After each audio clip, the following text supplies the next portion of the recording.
অসমৰ খিলঞ্জীয়া গুণী ব্যক্তিক ৰাজ্যসভাৰ প্ৰাৰ্থিত্ব নিদি বহিৰাগত সঞ্জয় সিঙক কংগ্ৰেছ দলে প্ৰাৰ্থিত্ব দিয়াত দলটোক তীব্ৰ সমালোচনা কৰে বিজেপিৰ ৰাজ্যিক সভাপতি সৰ্বানন্দ সোণোৱালে। গুৱাহাটীৰ দলৰ মুখ্য কাৰ্যালয়ত অনুষ্ঠিত এখন সংবাদমেলত শ্ৰী সোণোৱালে কংগ্ৰেছ দল আৰু চৰকাৰক ভৰ্ৎসনা কৰি কয়, অসমৰ মাননীয় মুখ্যমন্ত্ৰী তৰুণ গগৈ ডাঙৰীয়াৰ নেতৃত্বাধীন কংগ্ৰেছ চৰকাৰখনে আৰু শাসনত থকা কংগ্ৰেছ দলটোৱে এইবাৰ ৰাজ্যসভাৰ নিৰ্বাচনত প্ৰাৰ্থিত্ব প্ৰদানৰ যোগেদি এই কথাটো প্ৰতিপন্ন কৰিলে যে তেখেতসকল খিলঞ্জীয়া ভূমিপুত্ৰৰ পক্ষত নাই। তেখেতসকল যদি খিলঞ্জীয়া ভূমিপুত্ৰৰ পক্ষত থাকিলে হয়, আজি হয়তো খিলঞ্জীয়া ভূমিপুত্ৰক অগ্ৰাধিকাৰ দি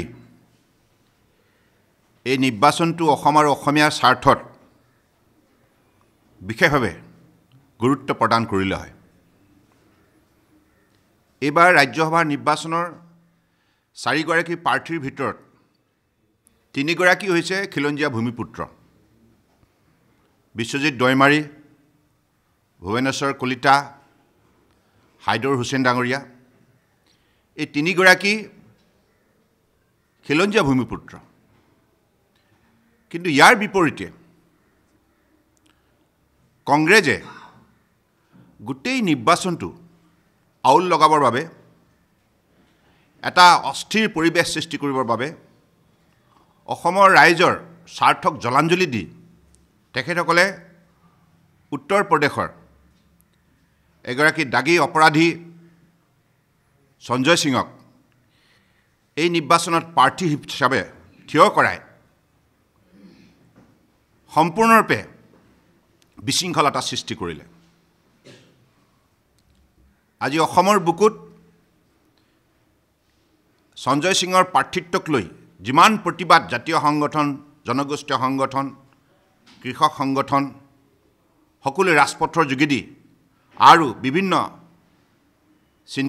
চিন্তাবিদ, বুদ্ধিজীৱী, সংবাদ মাধ্যমৰ লগত জড়িত থকা মাননীয় বিশিষ্ট সাংবাদিকসকলেও তেখেতসকলৰ শক্তিশালী লিখনিৰ যোগেদি এই প্ৰতিবাদ সাব্যস্ত কৰিছে যে সঞ্জয় সিঙৰ প্ৰাৰ্থিত্বক কোনো যুক্তিতেই অসমীয়া মানুহে গ্ৰহণ নকৰে।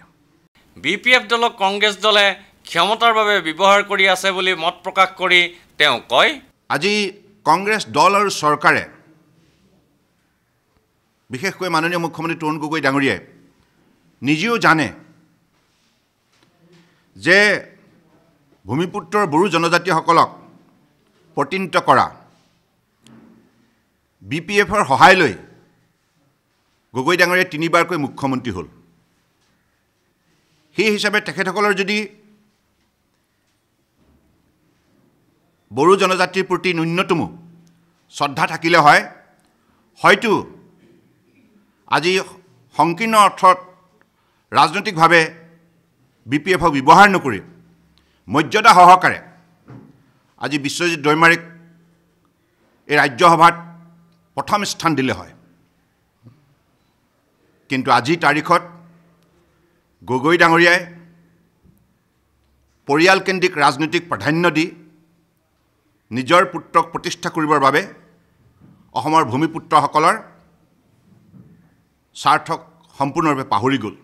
বিৰোধীৰ উমৈহতীয়া ৰাজ্যসভাৰ প্ৰাৰ্থী হাইদৰ হুছেইনে ৰাজ্যসভাত অসমৰ সমস্যাসমূহ বলিষ্ঠভাৱে দাঙি ধৰিব বুলি আশা প্ৰকাশ কৰি আৰু হুছেইনক সমৰ্থন কৰাৰ কাৰণ ব্যাখ্যা কৰি শ্ৰী সোণোৱালে কয়, আজিৰ তাৰিখত আমি এইবাবেই হাইদৰ হুছেইন ডাঙৰীয়াক নিৰ্দলীয় প্ৰাৰ্থী হিচাপে সমৰ্থন কৰিছোঁ, সমৰ্থন আগবঢ়াইছোঁ যে তেখেত এগৰাকী বিশিষ্ট সাংবাদিক। আজীৱন কাল তেখেতে সংবাদ সেৱাৰ যোগেদি অসমৰ জাতীয় স্বাৰ্থৰ হকে মাত মাতি আহিছে, জাতীয় স্বাৰ্থৰ হকে বলিষ্ঠ ভূমিকা পালন কৰি আহিছে। এগৰাকী খিলঞ্জীয়া মুছলমান গতিকে ভাৰতীয় জনতা পাৰ্টীয়ে অসম আৰু অসমীয়াৰ স্বাৰ্থত হাইদুৰ হুছেইন ডাঙৰীয়াক নিৰ্দলীয় প্ৰাৰ্থী হিচাপে আজি স্বতঃস্ফূৰ্তভাৱে সমৰ্থন আগবঢ়াইছে। আমাৰ লক্ষ্য হৈছে সঞ্জয় সিঙক পৰাভূত কৰা। আমাৰ লক্ষ্য হৈছে হাইদুৰ হুছেইন ডাঙৰীয়াৰ দৰে এগৰাকী বিশিষ্ট ব্যক্তি ৰাজ্যসভালৈ প্ৰেৰণ কৰি অসমৰ জাতীয় স্বাৰ্থত মাত মতাৰ নিমিত্তে এটি সুযোগ প্ৰদান কৰা। আমাৰ দৃঢ় বিশ্বাস হাইদুৰ হুছেইন ডাঙৰীয়া নিৰ্বাচিত হৈ ৰাজ্যসভাত প্ৰৱেশ কৰিলে অসমৰ ৰাইজৰ জ্বলন্ত সমস্যাসমূহৰ বিৰুদ্ধে তেখেতে শক্তিশালী পদক্ষেপ ল'ব আৰু অসমত থকা লাখ লাখ অবৈধ বাংলাদেশীৰ বিৰুদ্ধে তেখেতে সবল ভূমিকা পালন কৰিব।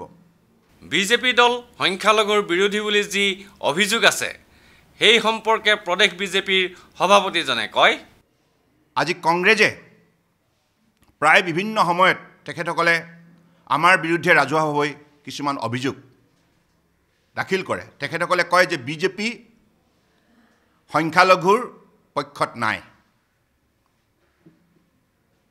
কিন্তু আজিৰ তাৰিখত মই মাননীয় মুখ্যমন্ত্ৰী তৰুণ গগৈ ডাঙৰীয়াক প্ৰশ্ন কৰিব বিচাৰিছোঁ যে আপুনি যদি সংখ্যালঘুৰ পক্ষত আছে তেতিয়াহ'লে এই তিনিগৰাকী প্ৰাৰ্থীৰ ভিতৰত এগৰাকী সংখ্যালঘু নিদিলে কিয়? ভাৰতীয় জনতা পাৰ্টীয়ে অসমীয়া খিলঞ্জীয়া মুছলমানক আজি মৰ্যাদা দিবৰ বাবে দৃঢ়তাৰে হাইদুৰ হুছেইন ডাঙৰীয়াৰ প্ৰতি আজি খিলঞ্জীয়া লোকৰ অধিকাৰৰ প্ৰতি সন্মান জনাই আমি হাইদুৰ হুছেইন ডাঙৰীয়াক সমৰ্থন আগবঢ়াইছোঁ। সঞ্জয় সিঙৰ দৰে দাগী অপৰাধীক প্ৰাৰ্থিত্বৰ পৰা আঁতৰ কৰিবলৈ সকলোকে আহ্বান জনাই তেওঁ কয়, এইবাৰ ৰাজ্যসভা নিৰ্বাচনত তেখেতসকলে যদি খিলঞ্জীয়াক প্ৰাধান্য নিদিয়ে তেতিয়াহ'লে ভৱিষ্যতৰ দিনত কংগ্ৰেছ চৰকাৰৰ খিলঞ্জীয়া পক্ষত খিলঞ্জীয়া হৈ মাত মতাৰ কোনো নৈতিক অধিকাৰ নাথাকিব। কাৰণ সেইবাবে এতিয়াও সময় আছে। আপোনালোকৰ যদি খিলঞ্জীয়াৰ প্ৰতি শ্ৰদ্ধা আৰু খিলঞ্জীয়াৰ প্ৰতি আন্তৰিকতা আছে তেতিয়াহ'লে সঞ্জয় সিঙক সম্পূৰ্ণৰূপে এই প্ৰতিদ্বন্দ্বিতাৰ পৰা আঁতৰ কৰক আৰু তিনিগৰাকী খিলঞ্জীয়াক ৰাজ্যসভালৈ যোৱাৰ পথ সুগম কৰি তোলক। বিশ্বজিৎ দৈমাৰী, হাইদুৰ হুছেইন আৰু ভুৱনেশ্বৰ কলিতা ডাঙৰীয়াক এই যাত্ৰাত আপোনালোকে সহায় কৰক। কংগ্ৰেছ দলে সঞ্জয় সিঙক উত্তৰ প্ৰদেশৰ পৰা কিয় আমদানি কৰিব লগা হ'ল বুলি প্ৰশ্ন কৰি শ্ৰী সোণোৱালে কয়, কিয় সঞ্জয় সিঙক আনিব লগা হ'ল? এই বৃহত্তৰ অসমীয়া জাতিৰ মাজত বহু যোগ্যতা সম্পন্ন লোক আছে। বৰাক ব্ৰহ্মপুত্ৰ উপত্যকাত আমাৰ বহু যোগ্যতা সম্পন্ন বৃহত্তৰ অসমীয়া সমাজৰ সতি সন্ততি আছে। তেনে অৱস্থাত অসমৰ কংগ্ৰেছ দল আৰু চৰকাৰখনে কি যুক্তিত বাহিৰৰ পৰা আমদানি কৰিব লগা হ'ল? আকৌ যিগৰাকীক আমদানি কৰিছে সেইগৰাকীও এগৰাকী বিশ্ববিখ্যাত খেলুৱৈ হত্যাকাণ্ডৰ লগত অভিযুক্ত, যি বিষয়ক লৈ গোটেই বিশ্বৰ খেল জগতৰ জড়িত থকা লোকসকলে আজি মনত দুখ পাইছে। অসমতো 8বাৰকৈ নেশ্যনেল চেম্পিয়ন হিচাপে খিতাপি লাভ কৰা সঞ্জয় মোদীৰ হত্যাৰ লগত ছৈয়দ মোদীৰ হত্যাৰ লগত আজি অভিযুক্ত এগৰাকী দাগী অপৰাধীক কিয় আনিব লগা হ'ল? অসমত কি সুযোগ্য সন্তান নাই? বৃহত্তৰ অসমীয়া জাতি, অসমীয়া, মাৰোৱাৰী, বিহাৰী, বঙালী, পঞ্জাবী, নেপালী বৰাক ব্ৰহ্মপুত্ৰ উপত্যকাত বসবাস কৰা মাজত এজনো তেখেতসকলে মানুহ বিচাৰি নাপালে। সেই যুক্তিতে ভাৰতীয় জনতা পাৰ্টীয়ে এই কথাটো গভীৰভাৱে অনুধাৱন কৰি আমি খিলঞ্জীয়া ভূমিপুত্ৰক অসমৰ ৰাইজক প্ৰতিনিধিত্ব কৰিবৰ নিমিত্তে আমি ৰাজ্যসভালৈ যোৱাটো বিচাৰোঁ। বিজেপি দলে অসমৰ স্বাৰ্থত সদায় কাম কৰিব বুলি দৃঢ়মত প্ৰকাশ কৰি জাতীয়তাবাদী নেতাজনে কয়, মই অসম প্ৰদেশৰ ৰাজ্যিক সভাপতি হিচাপে অসমৰ জাতি জনগোষ্ঠী ভাষা ভাষী ধৰ্মাৱলী লোকৰ আৱেগ অনুভূতিক মই প্ৰতিনিধিত্ব কৰিবৰ কাৰণে সংকল্পবদ্ধ, প্ৰতিজ্ঞাবদ্ধ। মই অসমৰ স্বাৰ্থতেই কাম কৰি আছোঁ আৰু কাম কৰি যাম। গতিকে মই যিখিনি কথা কৈছোঁ অসমৰ স্বাৰ্থত কৈছোঁ আৰু এই স্বাৰ্থত কাম কৰিবৰ বাবেই আজি ভাৰতীয় জনতা পাৰ্টী অসম প্ৰদেশ দায়বদ্ধ, প্ৰতিজ্ঞাবদ্ধ।